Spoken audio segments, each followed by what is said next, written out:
کیا آپ بھی اپنے روزمرہ کے فیصلے خود کرتے ہیں یا پھر اس بھیڑ کی طرح ہیں جس کا کوئی فیوچر نہیں ہے؟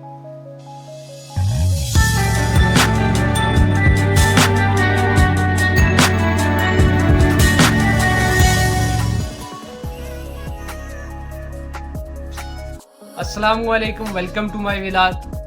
آج جس ٹاپک پر ہم بات کریں گے وہ یہ ہے کہ انسان اپنے فیصلے خود کس طرح سے کر سکتا ہے۔ نیورو سائنس کے مطابق انسان کے روزمرہ کے 85% فیصلے ایسے ہیں جو اس کا سب کانشیس مائنڈ کرتا ہے، یعنی ایسا دماغ کا حصہ جو صرف خوف اور سکون کے ساتھ ڈیل کرتا ہے اور انہی کو ہی سمجھتا ہے۔ اس کا مطلب یہ ہوا کہ ہمارے فیصلے لاشعوری میں کیے جا رہے ہیں۔ ایک تحقیق کے مطابق دنیا کے 75% لوگ ایسے ہیں جو اپنی نوکری یا اپنے کام سے بیزار ہیں، جسے وہ چھوڑنا چاہتے ہیں لیکن نہیں چھوڑ پا رہے۔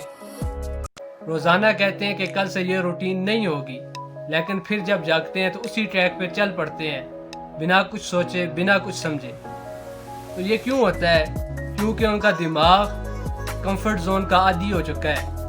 انسان کا دماغ کچھ نیا کرنے یا کچھ نیا سیکھنے سے ڈرتا ہے۔ اسی وجہ سے جب انسان کچھ نیا کرنا چاہتا ہے یا پھر ذرا سا اپنے آپ کو مصیبت میں ڈالنا چاہتا ہے، کوئی کام کرنے کا ارادہ بناتا ہے، تو یہ اسے آگے سے 10 بہانے دیتا ہے کہ یہ ابھی نہیں ہو سکتا، ابھی اس کا وقت نہیں ہے، ابھی تمہارے پاس اتنے وسائل نہیں ہیں، اس طرح کے۔ یہ اس لیے ہوتا ہے کہ ہم نے اپنے آپ کو بہت زیادہ سکون مہیا کیا ہوا ہے اور ایسے سستے تفریحی آلات ہمیں تھما دیے گئے ہیں جس کی وجہ سے ہمارا ڈوپامائن کا لیول بالکل خراب ہو چکا ہے۔ پہلے جو خوشی ہمیں 3-4 گھنٹے کام کر کے ملتی تھی جب وہ مکمل ہوتا تھا، اب وہ خوشی ہمیں ایک کلک کرنے پر مل جاتی ہے۔ آپ نے یہ نوٹ کیا ہوگا کہ 3 سے 4 گھنٹے تو موبائل پر گزارنا ہمارے لیے کوئی مشکل کام ہے ہی نہیں۔ ہمیں پتہ ہی نہیں چلتا کہ 3 سے 4 گھنٹے سکرولنگ کرتے ہوئے یا کوئی ویڈیو دیکھتے ہوئے گزر جاتے ہیں۔ لیکن اگر بات آئے 10 منٹ کتاب پڑھنے کی تو ہمارا دماغ اکتا جاتا ہے اور اسے بند کرنے کا کہتا ہے، اور مختلف قسم کی اور خیالات ذہن میں آنے لگ جاتے ہیں کہ یہ کتاب بند ہو جائے۔ یہ اس لیے ہوتا ہے کہ انسان اپنا کمفرٹ زون کو نہیں چھوڑنا چاہ رہا۔ تو اس کا حل یہ ہے کہ آپ کو جو کام مشکل لگتا ہے وہ آپ سب سے پہلے کریں۔ ایک لسٹ بنائیں آپ، جس میں آپ وہ سارے کام لکھیں جو آپ نے کبھی کرنے کا ارادہ بنایا تھا لیکن چھوڑ دیے، نہیں کر سکے، آج پر کل پر آپ نے چھوڑ دیے، یا پھر کچھ ایسے کام جنہیں آپ کر رہے تھے آدھے میں سے آپ نے سکپ کر دیے، وہ کام آپ سب سے پہلے کریں۔ دوسری بات یہ کہ اپنے ٹائم کو مینیج کریں، چھوٹے چھوٹے ٹاسک اپنے دن کے لیے بنائیں اور پھر رات کو ان کا آپ جائزہ لیں کہ کون کون سے ٹاسک آپ نے کیے ہیں اور کون کون سے نہیں کیے ہیں۔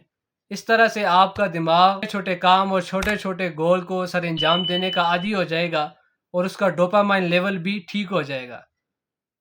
پھر اس کو وہ خوشی جو ایک کلک کرنے پر اسے ملتی تھی یا کوئی لائک آنے پر ملتی تھی، وہ اسے کوئی خوشی نہیں لگے گی، پھر اسے حقیقی خوشی کا معنی پتہ چل جائے گا۔ تو اپنے آپ کو مشقت میں ڈالیں اور ڈسپلن میں رہیں۔ یاد رکھیں کہ دنیا میں صرف 2 درد ہوتے ہیں۔ ایک وہ درد ہوتا ہے جو انسان کو خود کو تراشنے میں ہوتا ہے، اس کے وقت کا درد، اس کا سکون جو خراب ہوتا ہے اس کا درد، لیکن یہ والا درد اسے مزید بہتر بناتا ہے اور مزید اسے ترقی دلاتا ہے۔ لیکن جو دوسرا درد ہے وہ ساری زندگی کا ہے، اور وہ کون سا درد ہے؟ وہ ہے پچھتاوے کا، کہ آپ نے شروع تو کرنا چاہا لیکن کیا نہیں ہے، آپ نے چھوڑنا تو چاہا لیکن آپ چھوڑ نہیں سکے۔ ارسطو نے ایک دفعہ کہا تھا کہ انسان ریالٹی سے زیادہ، حقیقت سے زیادہ اپنے وہم میں دکھ جھیلتا ہے، اور انہی دکھوں کی وجہ سے وہ آگے نہیں بڑھ سکتا، کہ انسان کا دماغ خود سے امیجنیشن کرنے لگ جاتا ہے کہ آگے یہ ہوگا، آگے وہ ہوگا، تو وہ پھر سٹارٹ ہی نہیں کر سکتا۔ تو سٹارٹ لینا سیکھیں اور اپنے آپ کو ڈسپلن میں رکھیں اور مضبوط رہیں، اپنے فیصلے خود کریں۔ یہ تھی آج کی ویڈیو، امید آپ کو پسند آئی ہوگی۔ ملتے ہیں نئی ویڈیو میں نئے ٹاپک کے ساتھ۔ اللہ حافظ۔